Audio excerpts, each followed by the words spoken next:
It was supposed to be a show of unity. Instead, it became a public humiliation. In the days following the U.S.-Israeli strikes on Tehran, President Donald Trump made a demand of America's oldest allies. Send your warships to the Strait of Hormuz. Join us. Help keep the world's most important oil route open. The response from Europe? A collective, emphatic, and very public refusal. German Chancellor Friedrich Merz stood before his parliament and delivered a message that would have been unthinkable just a few years ago. We will not participate in ensuring freedom of navigation in the Strait of Hormuz by military means, he said. There is currently no plan for this, nor is there a mandate from the United Nations, the European Union, or NATO. French President Emmanuel Macron went even further. France will never take part in operations to open the Strait of Hormuz, he declared. We are not a party to the conflict, and from Brussels, EU Foreign Policy Chief Kaja Kallas delivered the final blow. After a meeting of foreign ministers, she announced that member states showed no appetite for expanding their naval mission into the strait. Nobody is ready to put their people in harm's way, she said. This is not Europe's war. For 75 years, Europe followed America's lead. Not anymore.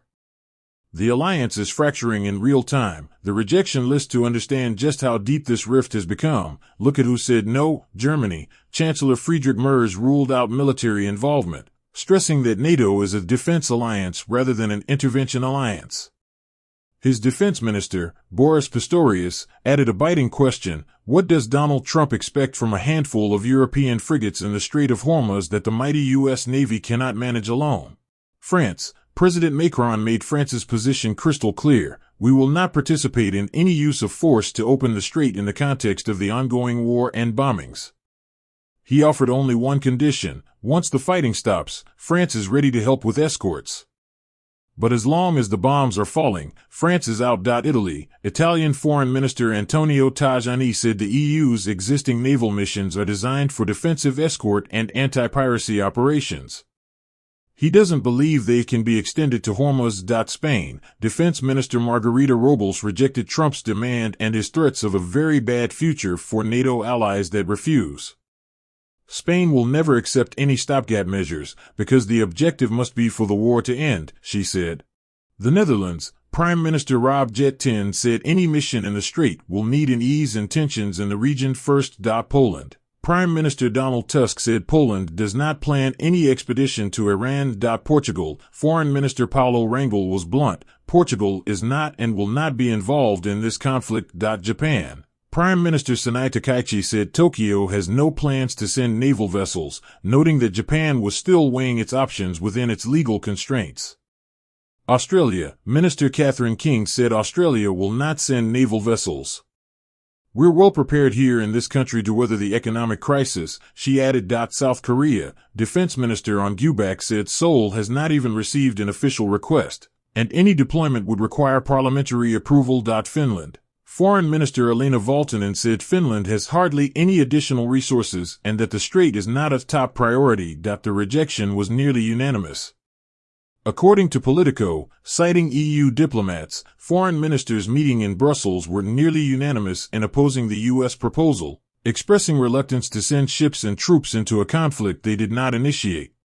The bigger picture, Europe's strategic autonomy. What we are witnessing is more than a dispute over naval deployments. It is a fundamental realignment of the transatlantic relationship. Oscar Martinez Tapia, a political scientist at IE University, said Trump's Hormuz strategy may ironically strengthen European unity and accelerate Europe's pursuit of military autonomy beyond the U.S. security umbrella. For decades, Europe relied on Washington for security. But after years of U.S. threats, unilateral actions, and now a war launched without consultation, European leaders are asking a dangerous question: can we still count on America? German Chancellor Merz made this clear in his speech to Parliament. We are seeking transatlantic common ground, he said. But we must not, and we will not, shy away from telling our partners honestly where we see things differently and where we have different interests. The rift over Hormuz is not an isolated incident. It follows tensions over Greenland, over trade, and over Ukraine. And it signals a future where Europe increasingly charts its own course, whether Washington likes it or not. What comes next? For now, the Strait of Hormuz remains effectively closed to most shipping. Iran has carried out 21 confirmed attacks on merchant ships since the blockade began. Global oil prices have surged by 40 to 50%. And there is no clear path to reopening the waterway. The United States has said it will handle the strait with Israel and Gulf partners. Europe has said it will not participate until the fighting stops. And NATO, the alliance that was supposed to bind the West together, is left exposed, with deep cracks that may never be repaired. The Transatlantic alliance has survived wars, crises, and disagreements for 75 years. But this moment feels different. This is not a disagreement over tactics.